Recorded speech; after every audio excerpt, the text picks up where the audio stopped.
Una vez que se disipó el humo y llegaron los refuerzos, George se volteó y les echó un regaño de aquellos a los soldados. Les preguntó, sorprendido, cómo es que podían hacer su chamba a esa velocidad. Para los jóvenes especialistas, neta que era difícil inspeccionar el lugar, lleno de cuerpos desfigurados por todos lados, y la escena era tan gacha que les daban ganas de soltar el chesco a cada rato. Ya con los soldados en sus quehaceres, George se dio la media vuelta y caminó un par de pasos hacia un lado. Al rato, alguien le habló y le dijo que ya habían terminado de identificar a las víctimas. George se acercó al médico y le preguntó con esperanza si había algún sobreviviente. El doc negó con la cabeza y le dijo que todos se habían pelado, menos el jefe del grupo de investigación. El capitán se sacó de onda al enterarse de que Thomas, el investigador senior, había sobrevivido y que lo estaban llevando a recuperación. El doc explicó que Thomas era inmune a las toxinas del monstruo, pero que había quedado bien tronado de los sentidos. Ya no veía, olía ni saboreaba nada. Saber que un soldado tan chido tendría que respirar por un tubo el resto de su vida no le cayó nada bien a George. Entonces, cuando William le preguntó por qué no se rendían ante los perros del espacio, el coraje se le subió al capitán. William, previendo la reacción, cerró los ojos y dijo que todos los de aquí solo querían vivir su vida y no pasar por este infierno. George se volteó y le respondió que no tenía tiempo para esas pláticas inútiles. Ahora todos necesitaban ponerse a chambear. Todavía no asimilaba que tanta banda hubiera caído en una batalla contra un solo monstruo. Además, el jefe del Departamento de Investigación Técnica, de Suministros Médicos, de Navegación y del Grupo de Manejo de Crisis, todos habían cascado. Si ahora se topaban con piratas, no iban a quedar ni las moronas. Se detuvo un momento, incluso considerando la idea de dejar todo botado y salvarse el pellejo, pero lo sacaron de sus pensamientos cuando un soldado le avisó que habían encontrado una pistola extraña. Escuchando eso, llamó a los soldados que estaban recogiendo los cuerpos y les ordenó que le llevaran el arma. De volada cumplieron la orden y le entregaron la pistola que habían encontrado. George de inmediato reconoció que era el arma de Richard. Examinando el láser, calculó que tenía un 60% de carga. Aunque estaba algo cuarteada, todavía servía para defensa. Guardó el arma y salió de la sala. Mientras tanto, nuestro compa se movió a su guarida, donde empeoró a propósito las condiciones de las tuberías. Estaba seguro de que, si el sistema reportaba un problema, se tardarían un buen rato en procesarlo. Ahora estaba planeando expandir su nido. Edgar ya tenía 3 en las cámaras criogénicas, así que debía elegir un nuevo lugar. La primera opción que se le vino a la cabeza fue la cantina.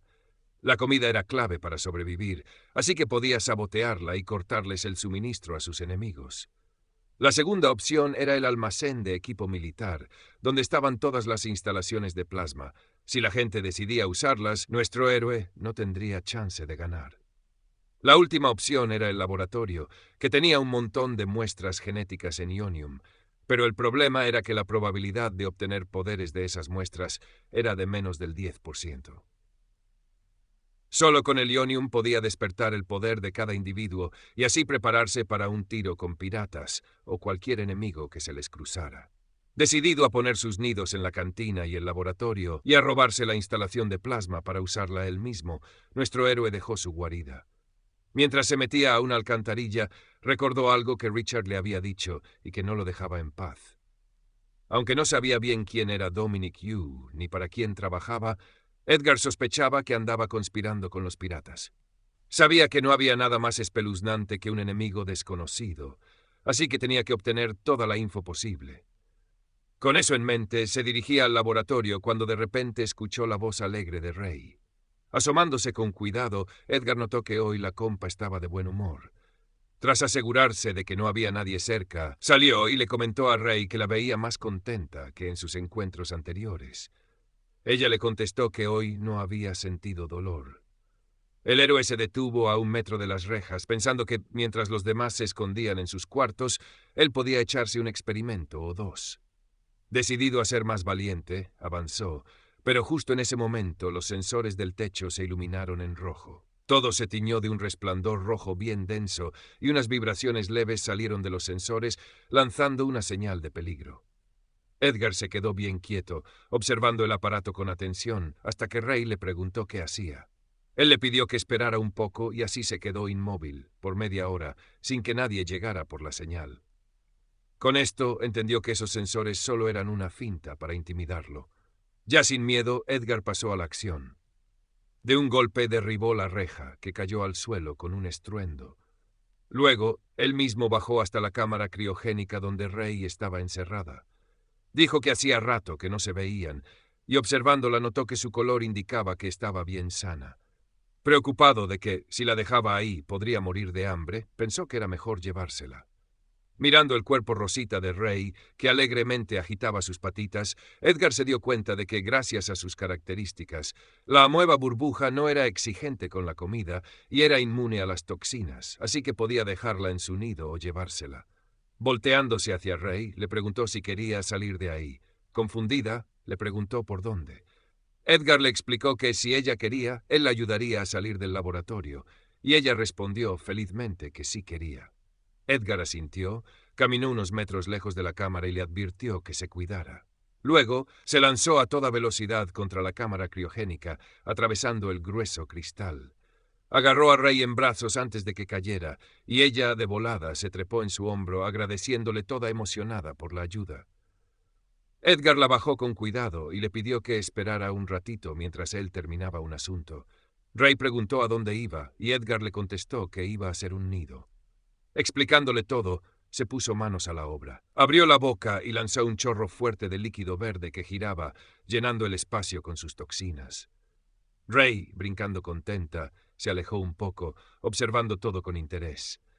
Minutos después, el laboratorio entero estaba cubierto de telarañas verdes y pegajosas. Edgar miró su trabajo con orgullo, seguro de que nadie podría usar ese laboratorio para lo que estaba hecho. Con hambre, rompió el cristal y agarró el cerebro de alguien que estaba por ahí. Intentó ignorar el sabor horrible y enfocarse en los nutrientes. De reojo vio a Ray, quien estaba bien metida en devorar otro cerebro que él le había pasado. Justo cuando iba a darle otra mordida al suyo, sintió algo raro. Poniendo sus cerebros a un lado, le dijo a Ray que tenían visitas. Detectó que en la entrada había dos personas, un soldado y un investigador. Lanzando a Ray de vuelta a su hombro, el héroe se escondió tras una pared verde de sus toxinas. Unos momentos después, la puerta de entrada al laboratorio se abrió lentamente. Los dos hombres en el umbral se quedaron fríos, llenos de horror al mirar adentro. El soldado, con el arma lista, fue el primero en entrar, observando todo con cuidado, seguido del investigador, quien se cubría la nariz con el codo por el apestoso olor en la sala. El soldado trató de entender qué onda con esas raíces verdes que habían cubierto todo el laboratorio de arriba abajo. Al escuchar un ruido detrás de él, se volteó en friega, pero justo en ese momento, Edgar se le lanzó encima. El soldado abrió fuego de inmediato, pero esa arma común no le hacía ni cosquillas a nuestro héroe. El soldado soltó un grito de miedo al ver al monstruo encima de él. De un solo movimiento, Edgar le atravesó el cuerpo. El veneno se esparció de volada, haciendo que unas venas verdes le brotaran en la cara. Sin darle mucha importancia, Edgar lo aventó a un lado, sacando su garra del cuerpo. Luego se dirigió hacia el investigador, quien del puro susto se cayó al piso y se arrastró hacia la pared, suplicando ayuda, pero nadie más que nuestros héroes escuchaba sus gritos. Deteniéndose cerca de él, Edgar lo agarró de la cabeza con su garra, listo para darle fin, cuando escuchó la voz de Ray gritando «¡Dolor!». Edgar volteó a verla y la vio agitando sus patitas, inflándose de puro coraje.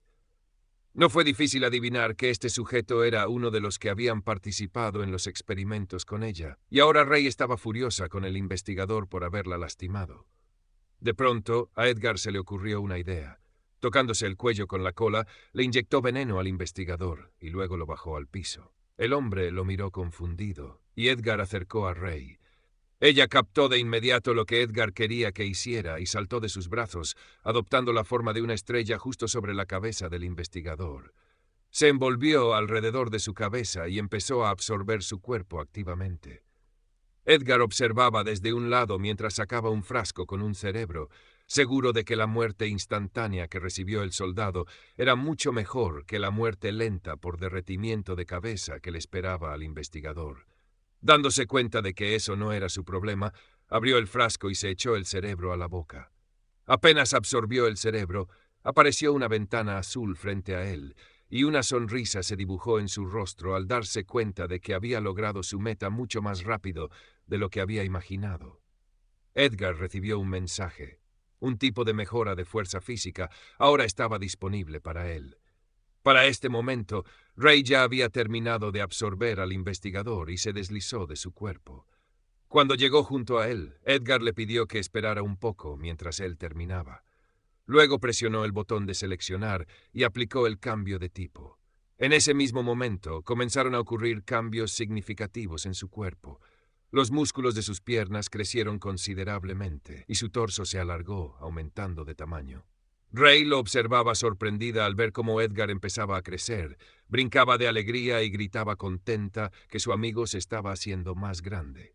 Un par de minutos después, la transformación de nuestro héroe finalmente terminó. Ray saltaba emocionada a su alrededor y Edgar notó con sorpresa que ella también había crecido. Le dijo, pero ella no entendía a qué se refería, así que él le explicó que ahora era adulta. Al escucharlo, Ray brincó feliz. Edgar la observaba, pensando que, si era como un líquido, no sería del todo correcto decir que ya había madurado biológicamente. Negando con la cabeza, decidió explicárselo cuando Ray pudiera hablar bien. De repente, sintió que su cuerpo se había vuelto demasiado pesado, algo difícil de mover. Apenas ahora notaba los cambios que le habían pasado. Además de crecer, sus manos y uñas se habían cubierto de una armadura dura y sus piernas también se volvieron mucho más gruesas gracias a las propiedades de fortalecimiento. Edgar llamó la ventana del sistema nuevamente y vio que le habían añadido 3 nuevas habilidades: curación natural, tentáculos de sierra y contaminación. La curación natural, combinada con vitalidad, se convertía en energía renovable. Al leer todo eso, Edgar se sintió un poco decepcionado. Como un amorfo, podía obtener un número ilimitado de tipos, pero solo uno no estaba disponible para uso, y cada vez que adquiría un tipo nuevo, los requisitos se duplicaban. Por ejemplo, si primero obtenía el tipo de mejora de superpoder, los puntos de la mejora de fuerza física aumentarían de 10 a 20. Si esto fuera un juego, Edgar estaría pensando más en el momento adecuado para obtener cada tipo. Decidiendo dejar el siguiente tipo para después, se dispuso a probar sus nuevas habilidades. Activó el tentáculo de sierra y un tentáculo con punta de espina salió de su palma. Controlándolo mentalmente, Edgar atravesó uno de los pilares en la sala, apreciando su poder de ataque y pensando que esta habilidad le sería bastante útil. Luego, tenía la intención de probar la habilidad de contaminación. Apoyándose en sus patas delanteras, liberó una ráfaga de esporas venenosas. Un momento después, el suelo, a unos metros de distancia, estaba casi completamente despejado de placa verde y aparecieron profundas marcas de ácido. Esta habilidad le gustó aún más que la anterior. Era ideal para enfrentarse a un enemigo poderoso. Tras verificar todo lo que quería, Edgar se dirigió a su próximo destino. Ray iba echando el paso veloz detrás de él y, sin perder el ritmo, se lanzó sobre su hombro preguntándole a dónde se dirigían. El héroe, con una sonrisa medio nerviosa, le contestó que iban al hangar. Tenía una curiosidad que le picaba por dentro. Se moría por ver cómo reaccionarían los miembros de la tripulación al verlo con su uniforme nuevo. ¿Se largarían a llorar o se lanzarían como balas hacia la línea de evacuación? 20 minutos después, el desmadre era total. La tripulación corría como alma que lleva el diablo, buscando refugio en algún compartimento seguro. Justo cuando el último alcanzó a entrar, Dimitri gritó que cerraran la puerta de volada, pero el encargado estaba más espantado que un gato en periférico, temblando y repitiendo una y otra vez que todos iban a morir. Dimitri intentó sacudirlo para que se pusiera en sus 5, pero el tipo estaba ido. Así que, sin mucho pensar, Dimitri lo apartó y él mismo jaló la palanca. La puerta comenzó a cerrarse, pero en el último segundo unas patas peludas se asomaron por la rendija, forzándola de nuevo. Sin esfuerzo, Edgar empujó y se metió con una sonrisa de bestia que daba escalofríos. Dimitri quiso echar a correr, pero el miedo lo hizo tropezarse con sus propios pies y cayó al piso. Desde ahí, sin quitarle la vista al monstruo, empezó a retroceder como podía, mientras Edgar avanzaba lentamente, con cada paso aumentando el horror en la tripulación, que ya empezaba a rogar por sus vidas. Pero el héroe estaba sordo a sus súplicas. De un movimiento, ¡zas!, se despachó varias cabezas y miembros. Los que estaban lejos de la entrada intentaron correr, pero cuando Edgar mostró sus habilidades, todas sus esperanzas murieron con ellos. Alguien, en un último esfuerzo, golpeó el cristal grueso, rogando por salir, pero era inútil. Las paredes del barco, sólidas y frías, absorbieron sus gritos moribundos. Mientras tanto, Thomas, quien estaba en la cámara de criogenia, ya había recobrado el sentido y le extrañaba no escuchar los pasos del doctor. Intentó hacer un puño, pero no podía. La confusión lo invadió. Hubiera preferido 1000 veces morir que vivir así, en esa vergüenza. De repente, escuchó la puerta abrirse, aunque no podía ver quién entraba. Trató de deducirlo por el sonido de los pasos. Al principio pensó que sería un soldado, pero cuando su visitante se detuvo junto a su cámara y él abrió sus ojos huecos de la sorpresa, entendió que era el monstruo quien lo había venido a buscar. Edward tecleó una combinación en el panel. Thomas escuchó con atención, tratando de entender qué estaba haciendo ese monstruo. De repente sintió algo suave y agradable tocando su cara. Sin embargo, esa sensación placentera fue reemplazada rápidamente por un dolor infernal cuando Ray comenzó a absorber todas las capas de su piel. Thomas sintió que toda su cabeza estaba en llamas. Edgar observaba todo desde un rincón, disfrutando a lo grande al ver sufrir a ese pobre hombre. 3 horas después, Ray terminó y salió de la cámara de criogenia. Edgar estaba impactado al ver que había devorado a un hombre entero. Sin quitarle la vista de encima, le preguntó si su sed de venganza estaba satisfecha, pero Ray no entendió de qué hablaba y preguntó qué era eso de la venganza. Edgar miró los restos del esqueleto del ex soldado y le respondió que cuando alguien que causa dolor es eliminado, eso se llama venganza. A lo que Ray contestó que estaba muy sabroso, lo que llevó a nuestro héroe a pensar que ella no tenía ni idea de lo que era la venganza. Se preguntó si aún no lo había aprendido o si simplemente nació sin entenderlo. Mientras pensaba en esto, sintió una punzada de preocupación. Ray se convertiría en un demonio del mar. Esto era especialmente inquietante dado el creciente interés de los investigadores en ella. En el juego, los demonios del mar, como las amebas burbuja, solo vivían en planetas oceánicos y su tamaño solía superar los 20 metros, con tentáculos ocultos en sus cuerpos. Debido a que la ameba burbuja se parecía a un demonio del mar, muchos jugadores sospechaban que ambas especies estaban relacionadas. Pero según recordaba, resultó que solo se parecían porque la empresa del juego era mala diseñando personajes, así que por eso lucían así. Pero a diferencia del juego, para Edgar todo era más que real. Lo sacó de sus pensamientos la voz de Ray, quien dijo que ya estaba llena. Luego, bajo su mirada atenta, se trasladó de sus manos a su hombro favorito. Tras terminar con todo esto, siguieron juntos su camino hacia el laboratorio. Edgar se aseguró de que el proceso de anidación estuviera yendo bien cuando los esporos de gas ácido comenzaron a hincharse y estallar en la superficie verde. Esto no podía menos que alegrarlo. La parte principal de su plan ya había sido completada. Al dejar este lugar, nuestros héroes salieron en busca de su próxima víctima. Mientras tanto, en las cercanías del planeta 08, una nave pirata atracó con otra. Alicia intentaba escapar desesperadamente de los bandidos, pero pronto fue atrapada. La chica, sujeta por 2 criminales, suplicaba que liberaran a su esposo, quien corría hacia ella gritando que los piratas la soltaran. De repente, un disparo resonó en la habitación y una enorme mancha de sangre se expandió por el traje claro del hombre. Los piratas se reían satisfechos mientras observaban la escena y algunos se tomaron el tiempo de contar todas las riquezas robadas. Estaban listos para matar a cualquiera que se interpusiera en su camino. Sus compañeros encontraron a varias personas más y las ataron, llevándolas como rehenes.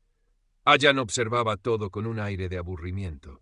Ya comenzaba a irritarse por el hecho de que todos esos esfuerzos se hacían solo por unos trinkets patéticos. De repente, su atención se centró en una voz lastimera que preguntaba cómo podían hacerle esto. Allan escuchó atentamente la queja de un hombre que no había recibido una recompensa digna tras todo el trabajo que había hecho. Cuando preguntó con irritación si unas cuantas diligencias ya los habían convertido en amigos, Alex se quedó perplejo. Allan se encogió de hombros y explicó que confiar en extraños era lo que uno podría esperar. Al final, pronto dejó la nave capturada por su gente y regresó a la suya. Allí, sus subordinados ya lo esperaban, alineados en fila. Al detenerse frente a uno de ellos, arrojó el cuero cabelludo que había tomado de Alex al suelo y le ordenó a Paul que se encargara de eso. Paul levantó la piel ensangrentada y miró a Alan con confusión. Cuando preguntó si había algo más que pudiera hacer, el líder pirata movió la cabeza y le dijo a Paul que fuera a buscar a María, quien se dio la vuelta y corrió de inmediato a cumplir la orden. Alan suspiró pesadamente, cansado de lidiar con esos tontos. Unos minutos más tarde se escuchó nuevamente la voz de Paul, gritando que había traído a María. Una chica de cabello oscuro, vestida con una bata blanca y con gafas que cubrían medio rostro, se adelantó. Con voz temblorosa por el miedo, preguntó por qué la habían llamado. Alan asintió y le respondió que había oído que tenían un nuevo trabajo y le pidió detalles. Ella, dudando un poco, explicó que se suponía que debía encontrarse con su amigo ese día, pero por alguna razón, él dejó de comunicarse. María se encogió de miedo ante el fuerte rugido de descontento de Alan, quien golpeó el reposabrazos y demandó con énfasis que fuera más específica. María respondió que se había recibido una solicitud de una nave de investigación bajo el mando del capitán George Silos para deshacerse de un cadáver. Al escuchar el apellido Silos, la expresión de Alan mostró sorpresa y preguntó si realmente estaban allí. Notando su reacción, María preguntó si había oído algo sobre esa familia. Alan suspiró cansadamente, cruzándose de brazos, y respondió que era la tercera familia entre los titanes. Luego, preguntó de quién era el cuerpo que habían ordenado eliminar. Cuando escuchó que el cuerpo pertenecía a una mujer de la familia U, su interés se avivó. Él entrecerró los ojos, descontento. Al final, Mar agregó que durante la última llamada les prometieron 1.000.000 de créditos como recompensa. La cantidad que mencionó hizo reír a Alan, y soltando un suspiro dijo que estaban simplemente locos. No se necesitaba ser un genio para darse cuenta de que había una conspiración, sobre todo considerando que la atmósfera en la megacorporación había estado bastante rara últimamente. Incluso había escuchado rumores de que la joven familia Silos de Marte había desafiado a la familia U, el viejo rey de la Tierra. El negocio principal de los Silos era el desarrollo de naves, pero se estaba enfocando más en la modificación genética, todo sin el conocimiento de las familias principales. Y si el cuerpo del difunto realmente pertenecía a la familia U, debería estar genéticamente modificado. En ese caso, bien podrían intentar transferir el cuerpo a los Silos. Según sus cálculos, esa familia querría obtener el cuerpo por no menos de 10 millones de créditos. El plan que se formó en su mente olía a grandes ganancias. Por el dinero, estaba dispuesto a dejar de lado su rencor contra los Silos, que lo habían convertido en un Hulk mutante. Mirando a la chica frente a él, le preguntó qué había pasado con esa nave. ¿Realmente los atacaron? Ella respondió con inseguridad que no sabía los detalles de lo que sucedió. Al escuchar su respuesta, él se rió y supuso que debían estar cerca. Luego se levantó de su asiento y anunció a todos que, tan pronto como se reunieran, irían de inmediato a la nave de George Silos. Todos en el salón soltaron un grito de alegría y se pusieron a preparar el ataque inminente. También les ordenó volar la nave que habían capturado para no dejar rastros innecesarios. Media hora después, su nave se puso en marcha hacia su nuevo destino. Los subordinados de Alan colocaron exitosamente un detonador en la nave capturada. Cuando los piratas estaban lo suficientemente lejos, los explosivos que habían plantado emitieron un pitido advirtiendo que estallarían en unos segundos. El destello de la explosión destruyó toda la nave en un abrir y cerrar de ojos. Edgar se tensó al percibir a los extraños. De inmediato adivinó que eran los mismos piratas con los que Richard había hecho un trato. Tocando el suelo, nuestro héroe activó la conexión, como la vez pasada, haciendo que su energía se esparciera por todos los cables de la nave, transmitiendo toda la información necesaria. Gracias a esto, pudo determinar con precisión la ubicación de los enemigos, que estaban perforando la pared exterior de la nave de investigación para penetrar en su interior. Su suposición resultó ser correcta, y unos minutos después, los piratas estaban abriendo un agujero en la pared de una de las capas de Edward. Una vez que todo estuvo listo, Greg pateó el pedazo de metal que cortaron. Después, él y su grupo entraron. Edward sintió que en ese momento los piratas se dirigían hacia el puente, y a juzgar por sus características, Sus enemigos eran verdaderos profesionales en combate, con acciones tan automatizadas que parecían robotizadas. Cuando empezaron a cortar otra puerta en la pared, el héroe trató de adivinar cuán estúpidos o inteligentes eran esos tipos. Hasta alguien con una pizca de ingenio se daría cuenta de que esa nave lucía demasiado extraña. Pero cuando derribaron otro trozo de la pared, se dio cuenta de que los piratas estaban cegados por la codicia y no notaban nada más que tesoros. Sin embargo, lo que les esperaba en la siguiente habitación aún atraía su atención. Entraron en la oscura habitación, examinando cuidadosamente las paredes y techos cubiertos de extrañas enredaderas verdes. Tras contactar a su capitán, reportaron que habían tomado el control del puente, pero que algo no andaba bien en la nave. Cuando Alan preguntó qué exactamente estaba mal, Brooke respondió con confusión que no habían encontrado a nadie a bordo y que había árboles extraños creciendo por todas partes. Lo que escuchó enfureció a Alan. Aplastando la frágil copa de vino con su puño, gritó que Brooke no lo tomara por idiota, que nadie creería que una planta podría crecer de repente en el espacio. Cuando Brooke insistió que todo lo que decía era la pura verdad, Alan, realmente furioso, se levantó de su asiento y se dirigió hacia la salida, diciendo que iría él mismo a comprobar todo, y que Brooke más le valía empezar a despedirse de su cabeza. En el menor tiempo posible, reunió a su gente, se vistió con su traje de combate y entró en la nave alienígena. Esto no pasó desapercibido para nuestro héroe. En Alan, Edgar reconoció fácilmente al líder de los piratas. Después comenzó a evaluar a los otros miembros de su equipo. Uno de ellos era un hombre insecto que podía controlar los feromonas que salían de su cuerpo.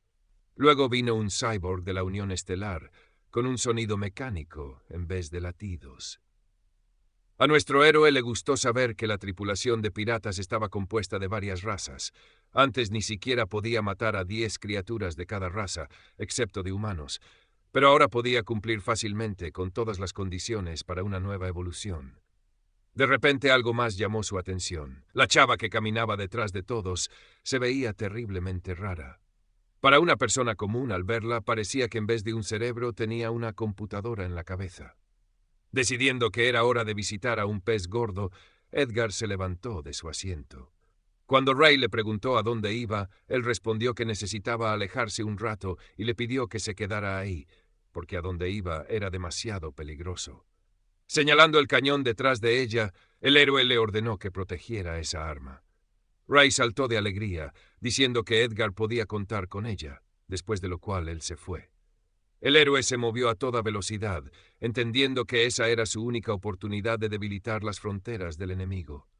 Para eso necesitaba destruir la fuente de energía de la nave enemiga y bloquear todas las rutas de escape.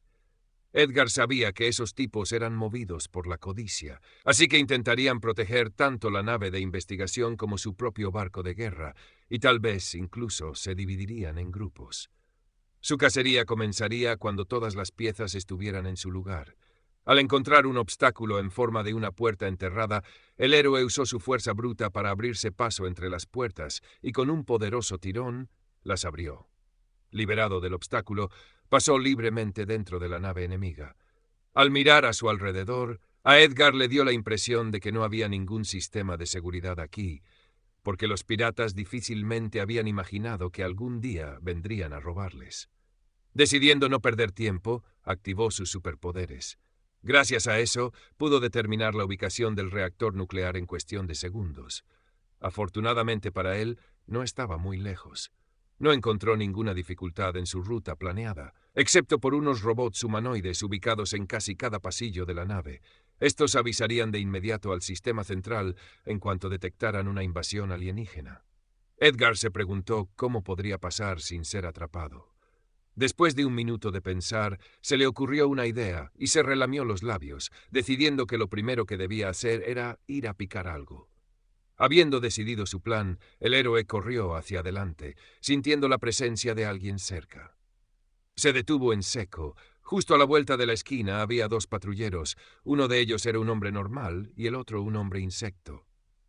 Decidió divertirse un poco con ellos. Edgar esperó a que se acercaran.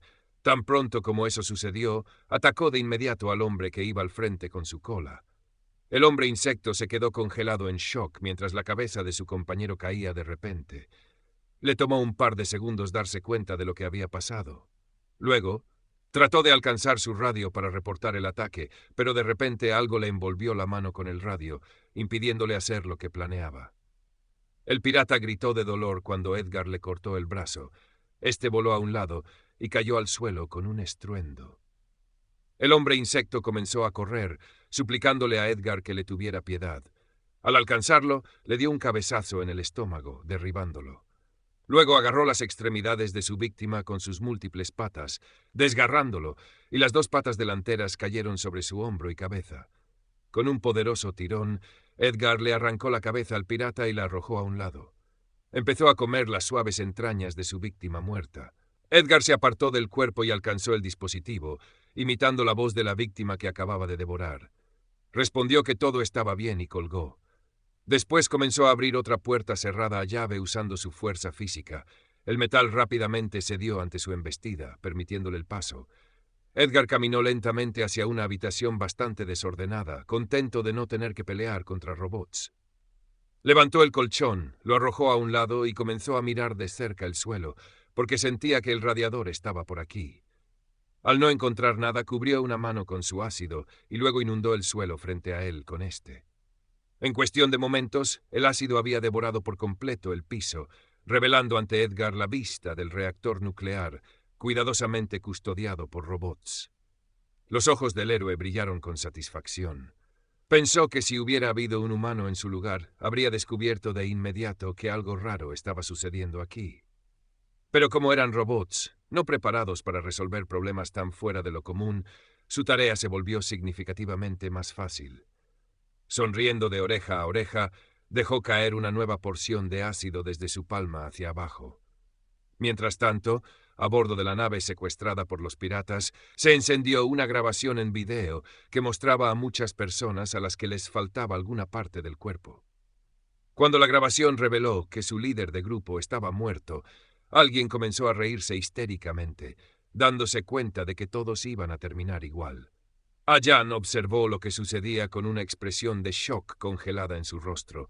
Sus subordinados estaban en la misma situación, incapaces de apartar los ojos del monitor. Mientras tanto, la imagen cambió de nuevo y la sala se llenó de humo blanco, seguido de gritos aterrorizados que anunciaban que algo había penetrado en su interior. Algunos espectadores no pudieron soportarlo y se agarraron la cabeza, tratando de entender lo que estaba ocurriendo en el video. Allan, por su parte, se había estado haciendo esa misma pregunta desde el principio. Desde el principio, había notado extrañas plantas verdes por todas partes y la completa ausencia de personas en la nave. Todo esto lo llevó a pensar que era un barco fantasma. Para obtener más información, le pidió a su gente que reprodujeran las grabaciones de las cámaras, pero hasta ahora solo veían a personas sin extremidades o con extremidades pero sin razón. Allan no sabía contra quién o qué estaban peleando esas personas, pero el hecho de que estuvieran en un estado tan terrible era verdaderamente aterrador. Volviéndose hacia Rob, le pidió que encendiera alguna grabación más antigua y él aceptó de inmediato la orden. Unos momentos después, la pantalla mostró una grabación del momento en que el escuadrón de reconocimiento fue enviado por los ductos de ventilación bajo el mando de Richard. Mirándolo, Allan supo que este hombre probablemente era el responsable de proteger la nave, y el segundo hombre era el capitán. También se le escapó a Allan su ojo agudo, que toda la administración estaba en pánico y que toda su fuerza laboral estaba fuera de acción por alguna razón. Observó los eventos que se desarrollaban en la cámara. Sus ojos se abrieron en shock. Una criatura con ojos escarlatas brillantes saltó del techo, atacando a uno de los hombres. Luego vino la escena de Richard sacando un arma láser y comenzando a dispararle al monstruo. La cámara incluso captó cómo la criatura sonreía levemente mientras sostenía un extintor en sus patas. Por lo que vio en esas tomas, Allan concluyó que esta criatura tenía inteligencia, lo que la hacía muchas veces más peligrosa. De repente, la imagen cambió de nuevo, y todos vieron cómo aparecieron alas detrás del monstruo y se lanzó hacia Richard a toda velocidad. Después de mostrar los últimos segundos de la vida del hombre, la grabación terminó. Los pensamientos de Alan se volvían cada vez más oscuros. Si originalmente le preocupaba cómo lidiaría con la familia Wu, ahora estaba más preocupado por cómo sacaría su cuerpo de allí sano y salvo. Llamó a la chica que estaba cerca de la pantalla, pero ella aún estaba bajo la fuerte impresión de lo que había visto y no escuchó nada en absoluto. Entonces Alan tuvo que llamar su nombre de nuevo, pero esta vez mucho más alto. María lo escuchó y se sobresaltó de sorpresa. Después, Alan preguntó cuándo había perdido el contacto con su amigo. Ella, bajando la cabeza, respondió que había sido ayer. Inicialmente habían planeado reunirse ayer y discutir todos los detalles, pero la nave nunca llegó al lugar de encuentro.